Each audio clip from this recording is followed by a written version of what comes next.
ओम शांति। आज है 13 अप्रैल 2024 और आज के दिन विशेष संपूर्ण भारत देश में बैसाखी का पर्व मनाया जाता है।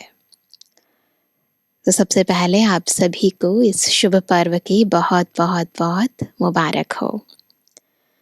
यूँ तो ये पर्व बहुत उमंग उत्साह का है और विशेष तौर पर हमारे किसान भाई बहनों के लिए है, क्योंकि इस दिन देखा जाता है कि सभी लोग प्रातःकालीन जल्दी उठते हैं और विशेष अपने इष्ट देव की पूजा करते हैं।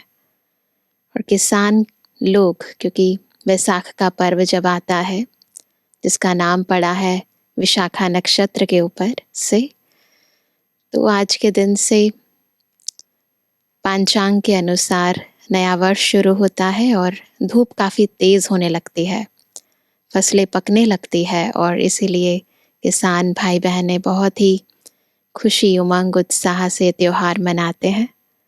सिख भाई बहनों के लिए भी ये त्यौहार बहुत महत्वपूर्ण है, क्योंकि देखा जाता है कि आज के दिन खालसा पंथ की नींव रखी गई और इसीलिए हमारे पंजाब के जितने भी सिख धर्म के भाई बहनें हैं वो सभी आज के दिन बहुत ही ढोल नगाड़ों के साथ मनाते हैं। और अलग अलग भारत के राज्यों के अंदर अलग अलग नामों से ये त्यौहार मनाया जाता है। तमिलनाडु में, बंगाल, बिहार, उड़ीसा, सब जगह इस त्यौहार को भिन्न भिन्न रूपों से मनाते हैं, परंतु विशेष तौर पर यही माना जाता है कि मनुष्य आत्मा में एक नव ऊर्जा का, उमंग का, उत्साह का, परिपक्वता का संचार करने के लिए सभी त्यौहार आते हैं, क्योंकि खुशियाँ लेकर आते हैं। मनुष्य आत्मा में एक नव चेतना का संचार करने आते हैं। तो आज की मुरली भी हमें मर जीवा बनाने के लिए, जीते जी आत्मिक स्थिति में टिकाने के लिए, जड़ता को भुलाने के लिए विशेष शिक्षाएं दे रही है। तो आज है 13 अप्रैल 2024। बाबा के मधुर महावाक्य हैं, मीठे बच्चे। बाबा 21 जन्म के लिए तुम्हारी दिल ऐसी बहला देते हैं जो तुम्हें दिल बहलाने के लिए मेले मलाखड़े आदि में जाने की दरकार नहीं। हर इंसान अपने जीवन में उमंग चाहता है, उत्साह चाहता है, खुशियाँ चाहता है, मनोरंजन चाहता है, परंतु बाबा हमारे दिल को 21 जन्म के लिए ऐसा बहला देते हैं जो आधा कल्प के लिए ना मेलों की ज़रूरत, ना मलाखड़ों की ज़रूरत, और आज की दुनिया में ना मोबाइल की ज़रूरत, ना टीवी की ज़रूरत, है ना। प्रश्न है, जो बच्चे अभी बाप के मददगार बनते हैं उनके लिए कौन सी गारंटी है? उत्तर है, श्रीमत पर राजधानी स्थापन करने में मददगार बनने वाले बच्चों के लिए गारंटी है कि उन्हें कभी काल नहीं खा सकता, अकाले मृत्यु नहीं हो सकती उनकी। सतयुगी राजधानी में कभी अकाले मृत्यु नहीं हो सकती है। मददगार बच्चों को बाप द्वारा ऐसी प्राइज मिल जाती है जो 21 पीढ़ी तक अमर बन जाते हैं। अमर यानी आत्मा सोल कॉन्शियस रहती है, उसको देह को छोड़ने का कोई गम नहीं होता। बहुत ही खुशी से पुराना वस्त्र छोड़कर नया धारण करती है और उसे ना कोई दर्द, ना कोई तकलीफ, ना कोई बीमारी, ना कोई दुख, किसी भी नकारात्मक ऊर्जा का आत्मा को अनुभव नहीं होता। ओम शांति। बने बनाए सृष्टि चक्र अनुसार कल्प पहले मुआफिक शिव भगवानुवाच, है ना। जो जो शब्द बाबा ने पिछले कल्प उच्चारण किए बस रिपीट कर रहे हैं। ये पता होना चाहिए कि हम ये महावाक्य पहली बार नहीं सुन रहे, बाबा भी महावाक्य पहली बार नहीं बोल रहे। कल्प कल्प बाबा ने अपने मुखारविंद से, ब्रह्मा मुखारविंद से ये महावाक्य उच्चारित किए और कल्प कल्प हमने भी इन कानों से ये महावाक्य सुने। अब अपना परिचय तो बच्चों को मिल गया, बाप का भी परिचय मिल गया, तभी तो मुरली सुन रहे हैं ना।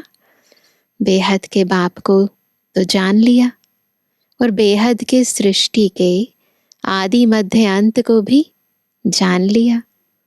नंबरवार पुरुषार्थ अनुसार कोई अच्छी रीति जान जाते हैं तो फिर समझा भी सकते हैं, खुद समझ गए तो समझाएंगे भी ना।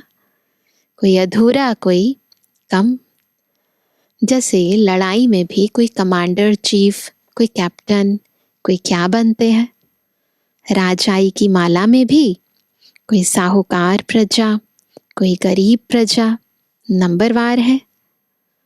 बच्चे जानते हैं बरोबर हम खुद श्रीमत पर, सृष्टि पर श्रेष्ठ राजधानी स्थापन कर रहे हैं ना। बाबा की श्रीमत पर, इस संपूर्ण सृष्टि पर श्रेष्ठ राजधानी स्थापन कर रहे हैं।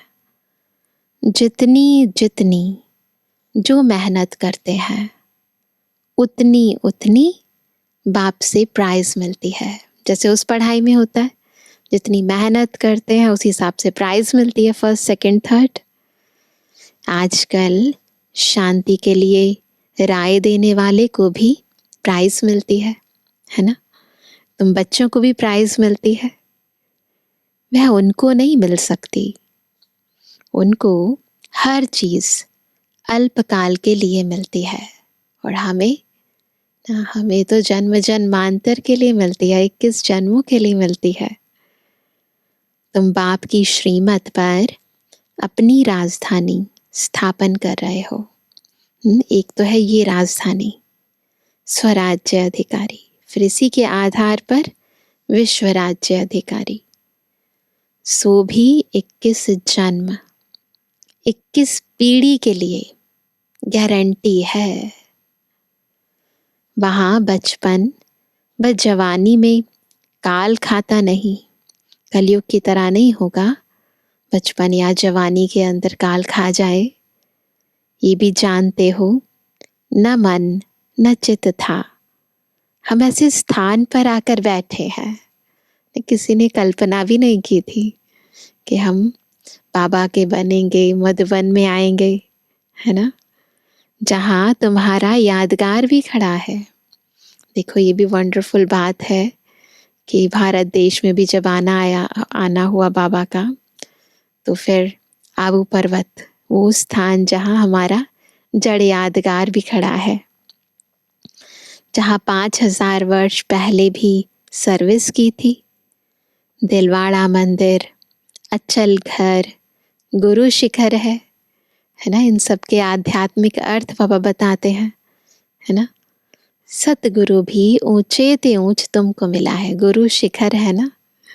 तो सतगुरु ऊंचे ते ऊंचा हमें मिला है, जिसका यादगार बनाया हुआ है। हमारी अचल अडोल स्थिति का यादगार अचलगढ़, फिर उसके बाद गुरु शिखर, क्योंकि सतगुरु मिला है ऊंचे ते ऊंचा। अचल घर का भी राज तुम समझ गए हो।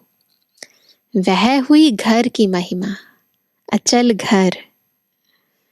तुम ऊंच ते ऊंच पद पाते हो अपने पुरुषार्थ से। ये है वंडरफुल तुम्हारा जड़ यादगार दिलवाड़ा। वहां ही तुम चैतन्य में आकर बैठे हो, उसी स्थान पर, उसी माउंट आबू पर। ये सब है रूहानी कारोबार जो कल्प पहले चली थी, उनका पूरा यादगार यहाँ है। नंबर 1 यादगार है। जैसे कोई बड़ा इम्तिहान पास करते हैं तो उनके अंदर खुशी, रौनक आ जाती है। फर्नीचर, पहरवाइज कितनी अच्छी रखते हैं, तुम तो विश्व के मालिक बनते हो। तो कितना नशा, कितनी खुशी, कितनी रौनक होनी चाहिए। तुम्हारे से कोई भेंट कर नहीं सकता। ये भी स्कूल है। पढ़ाने वाले को भी तुम जान गए हो। भगवानुवाच, भक्ति मार्ग में जिसको याद करते हो, पूजा करते हो, कुछ भी पता नहीं पड़ता है ना। क्या क्या नहीं करते, व्रत रखते हैं, उपवास करते हैं, अमरनाथ बद्रीनाथ तक जाते हैं, है ना। और उसका पता ही नहीं जिसके लिए इतना सब कुछ कर रहे हैं। बाप ही सम्मुख आकर सब राज समझाते हैं, क्योंकि यह यादगार सब तुम्हारे पिछाड़ी की अवस्था के हैं। जो हमारी अल्टीमेट स्थिति होगी उसके यादगार है ये। अभी रिजल्ट नहीं निकली है। जब तुम्हारी अवस्था संपूर्ण बन जाती है, उनका फिर भक्ति मार्ग में यादगार बनता है। जैसे रक्षाबंधन का यादगार होता है ना। रक्षाबंधन का यादगार कितने द्वापर के आदि से मनाना शुरू करते, अब तक मनाते जाते हैं। और बाबा ने हमें रक्षा सूत्र, पवित्रता का सूत्र, ये प्रतिज्ञा संगम पर आकर कराई थी। जब पूरी पक्की राखी बांध हम अपना राज्य भाग्य लेते हैं, तब फिर यादगार नहीं मनाते हैं। जब हम संपूर्ण पवित्र बनकर सच में, है ना, स्वराज्य अधिकारी, सुविश्व राज्य अधिकारी बन जाते हैं, है ना, आत्मिक स्थिति में टिक जाते हैं, फिर उस समय को यादगार नहीं मनाते हैं। इस समय तुमको सभी मंत्रों का अर्थ समझाया है। ओम का अर्थ समझाया है। ओम का अर्थ कोई लंबा नहीं है। ओम का अर्थ है अहम आत्मा मम शरीर। आत्मा, अहम आत्मा, और ये मेरा शरीर। अज्ञान काल में भी तुम देह अभिमान में रहते हो, तो अपने को शरीर समझते हो। दिन प्रतिदिन भक्ति मार्ग नीचे गिरता जाता है, तमो प्रधान बनता जाता है। हर चीज पहले सत्व प्रधान होती है। भक्ति भी पहले सत्व प्रधान थी। ये तो दुनिया का लॉ है ना। हर चीज नए से पुरानी होती है। तो हर चीज पहले सत्व प्रधान, फिर सत्व, रजो, तमो, तमो प्रधान होती है। जब एक सत्य शिव बाबा को याद करते थे, सत्व प्रधान कब थी? भक्ति सत्व प्रधान कब थी? जब हम केवल एक शिव बाबा को याद करते थे भी बहुत थोड़े। उस समय पॉपुलेशन भी बहुत थोड़ी थी ना। दिन प्रतिदिन वृद्धि बहुत होनी है। देखो कितनी पॉपुलेशन बढ़ती ही जा रही है। विलायत में जास्ती बच्चे पैदा करते हैं तो उनको इनाम मिलता है। उनकी पॉपुलेशन थोड़ी है, इसलिए बाप कहते हैं काम महाशत्रु है। सृष्टि की बहुत वृद्धि हो चुकी है, बहुत बढ़ चुकी है। अब पवित्र बनो। तुम बच्चे इस सृष्टि के आदि मध्य अंत को अब बाप द्वारा जान चुके हो। सतयुग में भक्ति का नाम निशान नहीं है। न नाम है न निशान है। आधा कल्प तक नाम निशान नहीं है। अभी तो कितनी धूमधाम है, और आधे कल्प में तो भक्ति भक्ति अति में जा रही है ना। मेले मलाखड़े बहुत लगते हैं। जो मनुष्य जाकर दिल बहलाए, तुम्हारा दिल तो कौन बहलाते हैं? तुम्हारा दिल तो बाप आकर बहलाते हैं 21 जन्मों के लिए। जो तुम सदैव बहलते रहते हो, बिल्कुल मनुष्य आत्मा आनंदमय रहती है। तुमको कभी मेले आदि में जाने का ख्याल भी नहीं आएगा। कहाँ भी मनुष्य जाते हैं सुख के लिए। तुमको कहाँ पहाड़ों पर जाने की दरकार नहीं, ना, थोड़ा चेंज के लिए, है ना, थोड़ी देर के लिए कुछ परिवर्तन हो जाए, रूटीन से थोड़ा चेंज हो जाए, ऐसा हमारे मन में नहीं आता। यहाँ देखो कैसे मनुष्य मरते हैं। मनुष्य तो सतयुग, कलयुग, स्वर्ग, नर्क को भी नहीं जानते। तुम बच्चों को तो पूरा ज्ञान मिला है, सब जानते हैं। सतयुग क्या होता है, कलयुग में क्या होता है, त्रेता में क्या, द्वापर में क्या, पूरा जान गए हैं। तो बाबा कहते हैं मनुष्य तो सतयुग, कलयुग, स्वर्ग, नर्क को भी नहीं जानते, तुम बच्चों को तो पूरा ज्ञान मिला है। बाप नहीं कहते हैं कि मेरे साथ तुमको रहना है, तुमको घर बार भी संभालना है। ऐसे थोड़ी ना कि सारे मधुबन में आके बैठ जाएंगे। बच्चे जुदा तब होते हैं जब कोई खिटपिट होती है, फिर भी तुम बाप के संग रह नहीं सकते हो। यूजुअली दुनिया के अंदर जब बच्चे में और पिता में खिटपिट होती है तो बेटा क्या करता है कि मैं अपने अलग रह लूँगा, अलग हो जाते हैं। तो वह कहते हैं कि ऐसे कोई खिटपिट की बात नहीं है यहाँ पर, परंतु सारे तो यहाँ नहीं रह सकते ना, नहीं तो प्रैक्टिकल बात है। फिर भी तुम बाप के संग रह नहीं सकते हो, सब सतो प्रधान बन नहीं सकते। कोई सतो, कोई रजो, कोई तमो अवस्था भी है, सब इकट्ठे रह नहीं सकेंगे। ये राजधानी बन रही है। जो जितना जितना बाप को याद करेंगे उस अनुसार राजधानी में पद पाएंगे। जितना और उतना, ये हिसाब है। जितना पुरुषार्थ करेंगे उस हिसाब से पद पाएंगे। मुख्य बात है ही बाप को याद करने की। इम्पॉर्टेंट है बाबा की याद। बाप स्वयं बैठ ड्रिल सिखलाते हैं, याद करना, मन बुद्धि को एकाग्र करना, बाबा के साथ लगाना खुद बाबा सिखाते हैं। यह है डेड साइलेंस। बिल्कुल, जब बॉडी और सोल है एक ही साथ परंतु अलग अलग फील करते हैं, वो स्थिति जो मरने के उपरांत होती है कि आत्मा और शरीर अलग हो जाते हैं। हम जीते जी बॉडी में रहते, बॉडी से अलग, मैं आत्मा, बिल्कुल डिटैच, डेड साइलेंस। तो बाबा ने कहा तुम यहाँ जो कुछ देखते हो उनको देखना नहीं है। मरने के बाद आत्मा नहीं देखती है इस दुनिया को, जो छूट गया वो गया। देह सहित सबका त्याग करना है। तुम क्या देखते हो? एक तो ना, ये तो नहीं देखना, इस दुनिया का कुछ नहीं देखना जो आंखों से नजर आ रहा है, पर फिर क्या देखना है? ऐसा तो है नहीं कुछ नहीं देखना। तो क्या देखना है? एक तो अपने घर को, परम धाम को देखना है। बुद्धि रूपी तीसरे नेत्र से परम धाम को देखना है। और पढ़ाई अनुसार जो पद पाते हो उस सतयुगी राजाई को भी तुम ही जानते हो। जब सतयुग है तो त्रेता नहीं, त्रेता है तो द्वापर नहीं, द्वापर है तो कलयुग नहीं, अब कलयुग भी है और संगम युग भी है।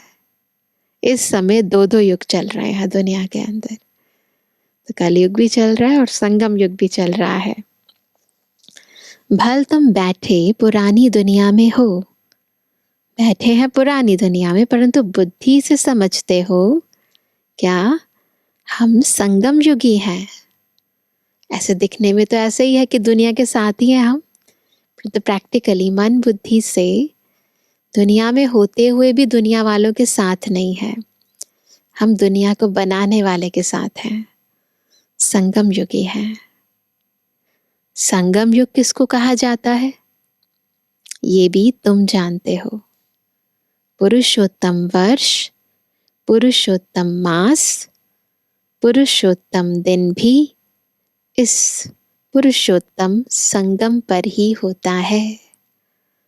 वो सब मनाते हैं, हर साल मनाते हैं, परंतु प्रैक्टिकली उत्तम पुरुष आत्मा बनती है अब। तो हर दिन आत्मा उत्तम बनती है, पुरुष यानी आत्मा उत्तम बनती है, हर वर्ष, हर दिन, हर मास। पुरुषोत्तम बनने की घड़ी भी इस पुरुषोत्तम युग में ही है। ये बहुत छोटा लीप युग है, बहुत छोटा युग है, 100 वर्ष का। तुम लोग बाजोली खेलते हो, छोटे होते हैं तो बाजोली खेलते हैं ना, छोटे बेबी, जिससे तुम स्वर्ग में जाते हो। हम बुद्धि से बाजोली खेलते हैं, स्वदर्शन चक्र घुमाते हैं और उससे आत्मा के विकर्म विनाश होते हैं और आत्मा कहाँ पहुंच जाती है? स्वर्ग में चली जाती है। बाबा ने देखा है कैसे साधु लोग अथवा कोई कोई बाजोली खेलते खेलते यात्रा पर जाते हैं।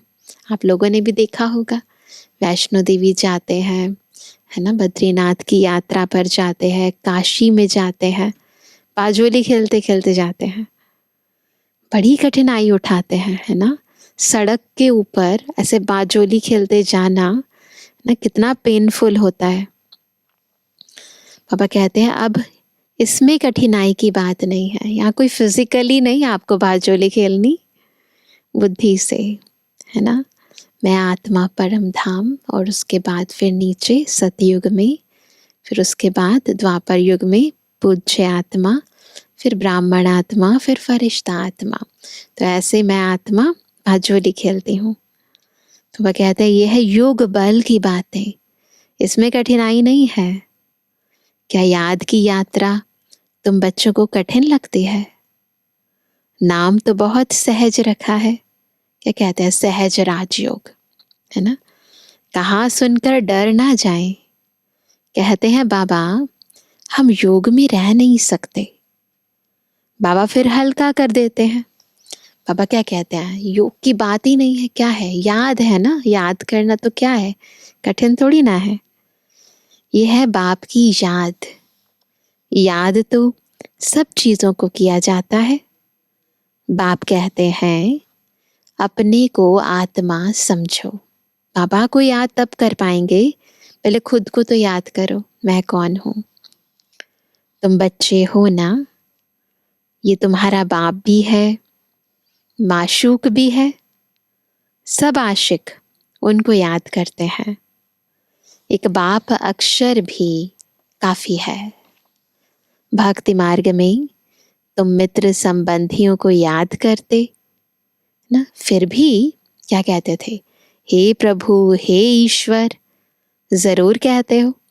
इतने सारे रिश्तेदार नाते हैं, उसके बाद भी भगवान को बुलाते हैं, है ना। कुछ तो होगा जो उनसे नहीं मिल रहा है, जो वो नहीं देते हैं। सिर्फ पता नहीं कि वह क्या चीज है। आत्माओं का बाप तो परमात्मा है, इस शरीर का बाप तो देहधारी है, आत्माओं का बाप अशरीरी है। वह कभी पुनर्जन्म में नहीं आते और सभी पुनर्जन्म में आते हैं, इसलिए बाप को ही याद करते हैं। जरूर कभी सुख दिया है, ऐसे थोड़ा ना याद करते हैं, कुछ मिलता है ना किसी से तो याद करते हैं। उनको कहा जाता है दुख हरता सुख करता, दुख हरने वाला और सुख देने वाला। परंतु उनके नाम रूप देश काल को नहीं जानते हैं। जो हमारे सब दुख हर लेता है, हमें सब सुख दे देता है, उनके नाम रूप को ही नहीं जानते हैं। और दुनिया में पता चले कि इस व्यक्ति से हमें बहुत कुछ मिलने वाला है, तो फटाफट उसका नाम भी पता करेंगे, उसका ऑक्यूपेशन, उसका फ़ोन नंबर, एड्रेस सब ले लेंगे, है ना। तो बाबा कहते हैं जितने मनुष्य उतनी बातें, अनेक मत हो गई है। बाप कितना प्रेम से पढ़ाते हैं। वह है ईश्वर शांति देने वाला। कितना उनसे सुख मिलता है। एक ही गीता सुनाकर पतितों को पावन बना देते हैं। प्रवृत्ति मार्ग भी चाहिए ना। मनुष्यों ने कल्प की आयु लाखों वर्ष कह दी है, फिर तो अनगिनत मनुष्य हो जाते। कितनी भूल की है, यह नॉलेज तुमको अभी मिलती है, फिर प्राय लोप हो जाती है। चित्र तो हैं जिनकी पूजा होती है देवी देवताओं के, परंतु अपने को देवता धर्म का समझते नहीं हैं, खुद को नहीं समझते। जो जिनकी पूजा करते हैं वह उस धर्म के हैं ना। ऐसे ही होता है, आप जिनकी पूजा करते हो उन्हीं के धर्म के हो, है ना। जैसे सिख धर्म के लोग फिर गुरु नानक साहब को याद करेंगे, गुरु गोबिंद सिंह को याद करेंगे, है ना। तो उन्हीं के धर्म के हैं, उन्हीं की आगे वंशावली चल रही है। तो इसी तरह बौद्ध धर्म के अनुयायी उसी धर्म के अनुयायी हैं, उनको ही अपना पूर्वज मानते हैं। तो हम किन को पूछते हैं? देवी देवताओं को पूछते हैं। तो हम उन्हीं के घर आने के हुए ना। तो वह कहते हैं लेकिन अपने को समझते नहीं है कि हम उनके घर आने के हैं, है ना। जो जिनकी पूजा करते हैं वह उस धर्म के हैं ना। ये समझ नहीं सकते कि हम आदि सनातन देवी देवता धर्म के हैं, उनकी ही वंशावली है। ये बाप ही समझाते हैं। बाप कहते हैं तुम पावन थे, फिर तमो प्रधान बन पड़े हो, अब पावन सतु प्रधान बनना है। क्या गंगा स्नान करने से, है ना, गंगा स्नान से बन जाएंगे पावन? नहीं। तो अब पूछ रहे हैं क्या गंगा स्नान से बनेंगे? पतित पावन तो बाप है, वह जब आकर रास्ता बताए तब तो पावन बने। पुकारते रहते हैं परंतु जानते कुछ भी नहीं। पतित पावन आ जाओ, पुकारते रहते हैं परंतु जानते नहीं है। आत्मा पुकारती है, ऑर्गन्स द्वारा मुख से पुकारती है कि हे पतित पावन बाबा, हमको आकर पावन बनाओ। पुकारती है ना। सब पतित हैं, काम चिता पर जलते रहते हैं। यह खेल ही ऐसा बना हुआ है ना। सब पुकारते हैं, काम चिता पर जलते हैं, बाबा को बुलाते हैं कि हमें पावन बनाओ, है ना। फिर स्वीकार भी नहीं करते कि हम पतित हैं। फिर बाप आकर सबको पावन बना देते हैं। बुलाते हैं, बाबा आते हैं, फिर पावन बना देते हैं। ये बाप संगम पर ही समझाते हैं। सतयुग में होता है एक धर्म, बाकी सब वापस चले जाते हैं। अभी सारी आत्माओं पर चली जाएंगी, फिर सतयुग में होगा एक धर्म। तो बाबा कहते हैं फिर सारी आत्माएं ऊपर चली जाएंगी। तो बाबा कहते हैं तुम ड्रामा को समझ गए हो जो और कोई नहीं जानते। इस रचना का आदि मध्य अंत क्या है, ड्यूरेशन कितना है, ये तुम ही जानते हो। ड्रामा के आदि मध्य अंत को बाबा कितना विस्तार रूप से हमें समझाते हैं और किसी को भी नहीं पता इसके बारे में। तो वह कहते हैं ये सब है शूद्र, तुम हो ब्राह्मण। तुम भी जानते हो नंबरवार पुरुषार्थ अनुसार। जितना पुरुषार्थ करते हैं उसी अनुसार जानते हैं। सब एक बराबर नहीं जानते हैं। कोई गफलत करते हैं तो उनके रजिस्टर से दिखाई पड़ता है कि पढ़ाई कम की है। गफलत करते हैं, कुछ ऊंच नीच करते हैं तो इसका मतलब पढ़ते कम है ना। कैरेक्टर्स का रजिस्टर होता है, वो भी बहुत इम्पोर्टेंट है। चरित्र बहुत ज़रूरी चीज़ है, यहाँ भी रजिस्टर होना चाहिए। यह याद की यात्रा जिसका कोई को पता भी नहीं है। सबसे मुख्य सब्जेक्ट है याद की यात्रा। अपने को आत्मा समझ बाप को याद करना है। आत्मा मुख से कहती है हम एक शरीर छोड़ दूसरा लेते हैं। ये सब बातें ये ब्रह्मा बाबा नहीं समझाते हैं। आत्मा की गहराई क्या करती है, कैसे करती है आत्मा, ये सब शिव बाबा बताते हैं। परंतु ज्ञान सागर परम पिता परमात्मा इस रथ में बैठकर सुनाते हैं। कहा जाता है गौमुख, दिखाते हैं ना, गौमुख से अमृत निकलता है, गंगा निकलती है ना, तो उसका जो पानी होता है उसे पीते हैं, अमृत समझ के पीते हैं। तो बाबा कहते हैं गायन है गौमुख, कौन सी माँ है, ब्रह्मा माँ, इनके मुख से शिव बाबा ज्ञान अमृत का उच्चारण करते हैं, निकालते हैं। मंदिर भी यहाँ बना हुआ है। तो बाबा कहते हैं जहाँ तुम बैठे हो, तो यहाँ पर माउंट आबू में हर वो चीज़ ना जिस जो जो बाबा ने आकर संगम युग पर की, अपने जो जो भी कर्तव्य किए, उन सब के यादगार बने हैं। तो गोमुख भी है। तो वह कहते हैं मंदिर भी यहाँ बना हुआ है जहाँ तुम बैठे हो। जैसे तुम्हारी सीढ़ी है वैसे वहाँ भी सीढ़ी है। गोमुख के मंदिर में जाने के लिए बहुत सीढ़ियाँ हैं। तुमको चढ़ने में थकावट नहीं होती है। क्यों? सोल कॉन्शियस होकर चढ़ते हो तो थकावट नहीं होती, बाकी बॉडी कॉन्शियस होकर चढ़ोगे तो बहुत थकावट होगी। तुम यहाँ आए हो बाप से पढ़कर रिफ्रेश होने के लिए। किस लिए आए हैं? बाबा से पढ़कर रिफ्रेश होने के लिए। वहाँ गोरख धंधा बहुत रहता है। लौकिक दुनिया में शांति से सुन भी नहीं सकेंगे, संकल्प चलता रहेगा, कोई देख ना ले, जल्दी घर जाऊं, ये रोक टोक होती है ना कईयों को। कितना औना, यानी चिंता रहता है। यहाँ कोई भी औना नहीं, मधुबन में कोई चिंता नहीं, जैसे हॉस्टल में रहते हैं। यहाँ ईश्वरीय परिवार है। शांति धाम में, ऊपर परम धाम में भाई भाई रहते हैं।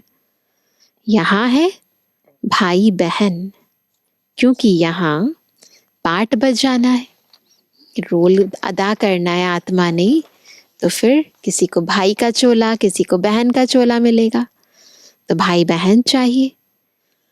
सतयुग में भी तुम ही आपस में भाई बहन थे। उनको कहा जाता है अद्वैत राजधानी। क्या कहा जाता है? अद्वैत, दूसरी नहीं है वहां पर, द्वैत नहीं है, डुअलिटी नहीं है। सबका एक धर्म, एक राज्य, एक भाषा है। वहां लड़ाई झगड़ा कुछ भी नहीं होता। यहाँ तो देखो धर्म के नाम पर कितना लड़ते हैं ना। तुम बच्चों को पूरी नॉलेज मिली है कि हम 84 जन्म लेते हैं। जिसने जास्ती भक्ति की है ना, जिसने जास्ती भक्ति की है, उनका हिसाब भी बाप ने बताया है। फिर वो जल्दी आते हैं ना ज्ञान में। तुम ही शिव की अव्यभिचारी भक्ति करना शुरू करते हो, क्योंकि शुरू में सतयुग त्रेता से सबसे पहले द्वापर युग में हम आत्माएं आई, फिर सबसे पहले भक्ति भी शुरू की, और वो भी किसकी? शिव बाबा की। फिर वृद्धि होती जाती है, वह है सब भक्ति। ज्ञान तो एक ही होता है, तुम जानते हो। हमको शिव बाबा पढ़ाते हैं, ज्ञान एक ही होता है, भक्ति की वैरायटी होती है। शुरुआत उसकी भी एक से ही होती है, फिर बहुत बहुत बहुत फैलता जाता है। तो वह कहते तुम जानते हो, हमको शिव बाबा पढ़ाते हैं। ये ब्रह्मा तो कुछ भी नहीं जानते थे। जो ग्रेट ग्रेट ग्रैंडफादर था, वह इस समय यह बने हैं, फिर मालिक बनते हैं। तत्त्वम। हम भी ऐसे एक तो मालिक नहीं बनेंगे ना। बाबा एक को थोड़ा ना पढ़ा रहे हैं, सबको पढ़ा रहे हैं। तुम भी पुरुषार्थ करते हो। यह बेहद का स्कूल है ना। यहाँ कोई लिमिटेशन नहीं है, ना उम्र की लिमिटेशन है ना, ना ऐसा है कि कोई माँ बाप इकट्ठे नहीं पढ़ सकते, बच्चे माँ बाप इकट्ठे नहीं पढ़ सकते, है ना। कोई एजुकेशन क्वालिफिकेशन की लिमिटेशन नहीं है, कोई रंग का नहीं, कोई भेदभाव है, कोई जाति पाति का भेदभाव नहीं है, तो कोई लिमिटेशन नहीं है यहाँ पर। तो बाबा कहते हैं यह बेहद का स्कूल, इसकी ब्रांचेस ढेर होंगी। अभी देखो कितनी ब्रांचेस हैं, गली गली घर घर में हो जाएंगी। कहते हैं हमने अपने घर में चित्र रखे हैं, मित्र संबंधी आदि आते हैं तो उनको समझाते हैं। जो इस झाड़ के पत्ते होंगे वो आत्माएं जो देवी देवता घराने की होंगी वह आ जाएंगे। उन्हों के कल्याण के लिए तुम करते हो, है ना। हम अपना कार्य करते हैं, बाकी जो आत्मा इस घराने की होंगी वो इंटरेस्ट लेंगी और सुनेंगी, बन जाएंगी बाबा की। तो वह कहते हैं चित्रों पर समझाना सहज होगा, शास्त्र तो ढेर पड़े हैं ना, अब सब भूलने हैं। शास्त्र तो, है ना, बाबा कहते हैं कि बहुत सारे हैं शास्त्र तो, लेकिन अब जो कुछ भी पढ़ा है वो सब भूलना है।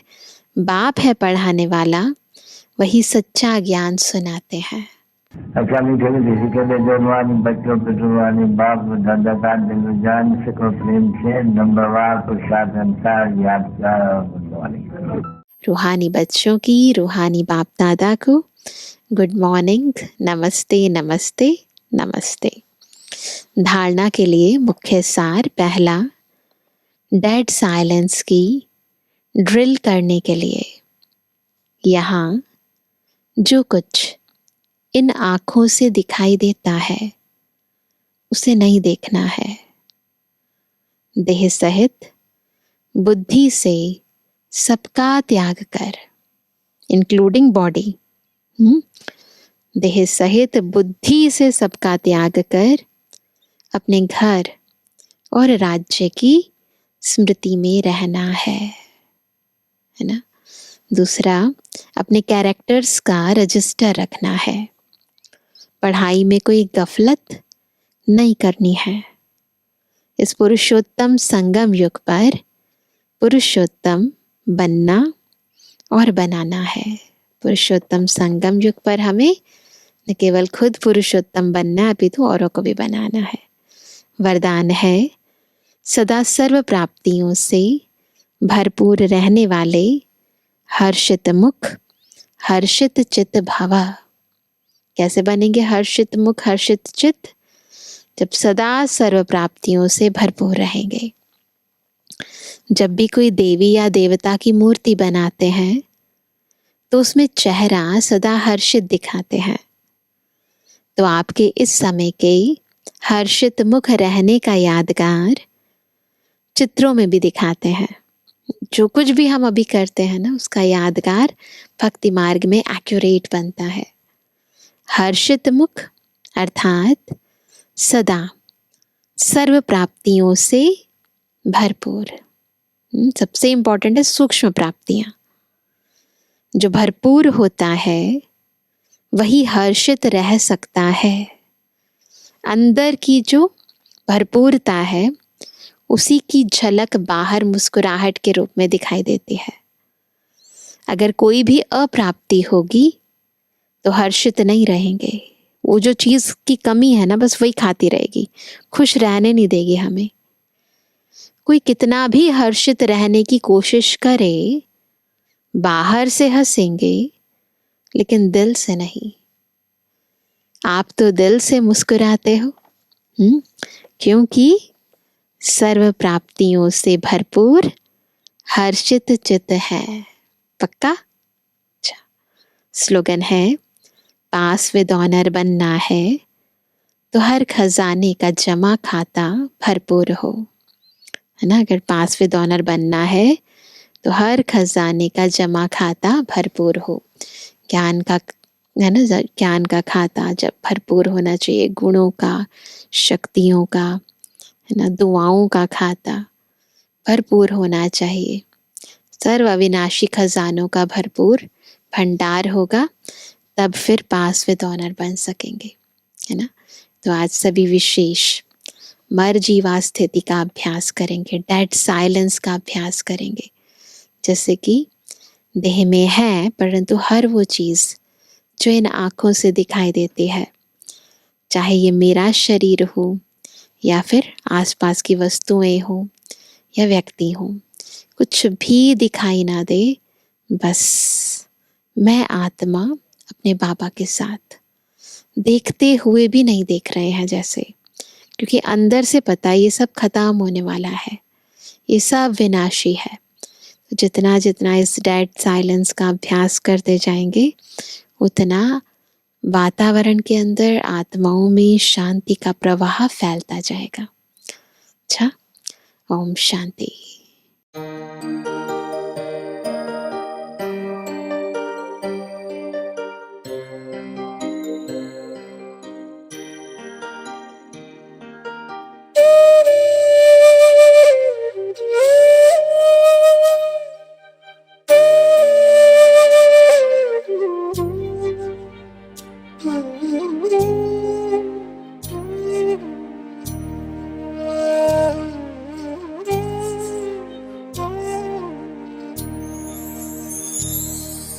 तेरे रूहानी नैन ओ बाबा, तेरे रूहानी नैन दिल को सुकून देते हैं, दिल को सुकून देते हैं।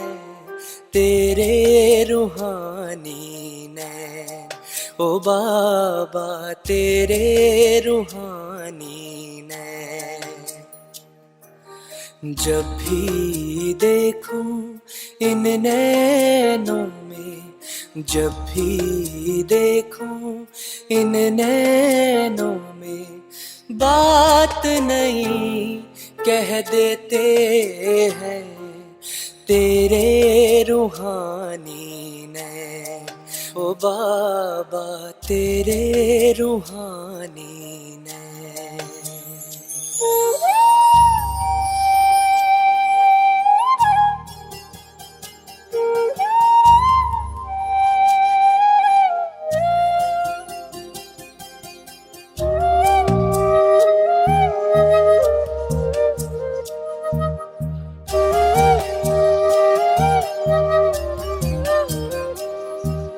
सागर से गहरे नैन तेरे ओ बाबा, जो भी देखे इनमें वही खो जाता। सागर से गहरे नैन तेरे ओ बाबा, जो भी देखे इनमें वही खो जाता। अनमोल खजाने पाता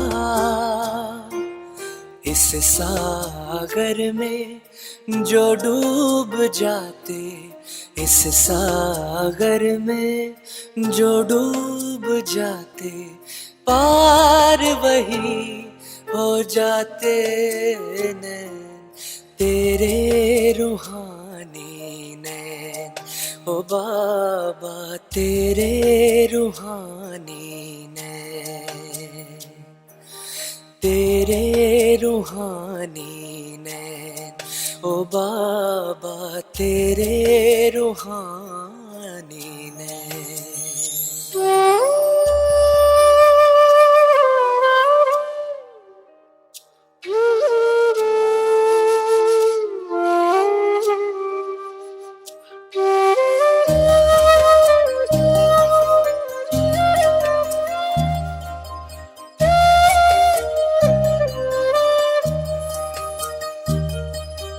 प्यारी प्यारी मुस्कान न्यारी दिल को लुभाए जाती है। बोल तुम्हारे कितने प्यारे अंतर मन छू जाते हैं। जब तक न देखूं सूरत तिहारी, जब तक न देखूं सूरत तिहारी, आता नहीं इस दिल को चैन तेरे रूहानी ने, ओ बाबा तेरे रूहानी ने।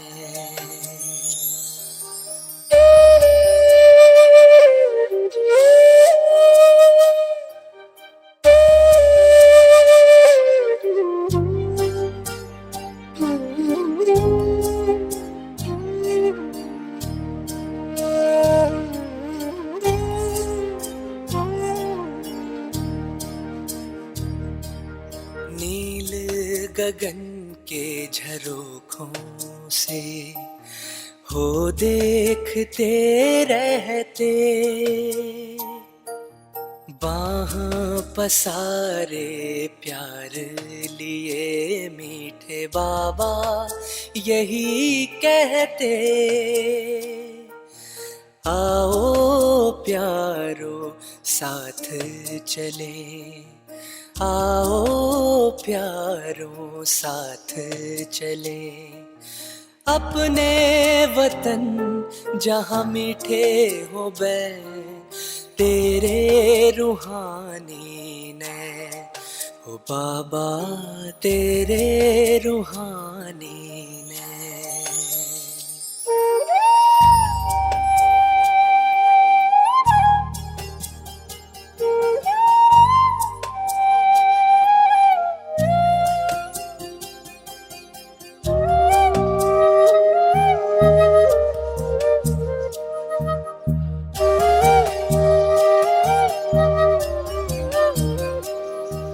साथ रहूं तेरे पास रहूं मैं, तुझसे ही बैठूं खाऊं, दूर कभी ना हो तू नजर से, तेरे ही रंग रंग जाऊं, ना दूर होंगे अब ना कभी ना दूर होंगे अब ना कभी ना, बाबा मेरे तेरे नैनों से नैन तेरे रूहानी ने, ओ बाबा तेरे रूहानी ने, तेरे रूहानी ने, ओ बाबा तेरे रूहानी।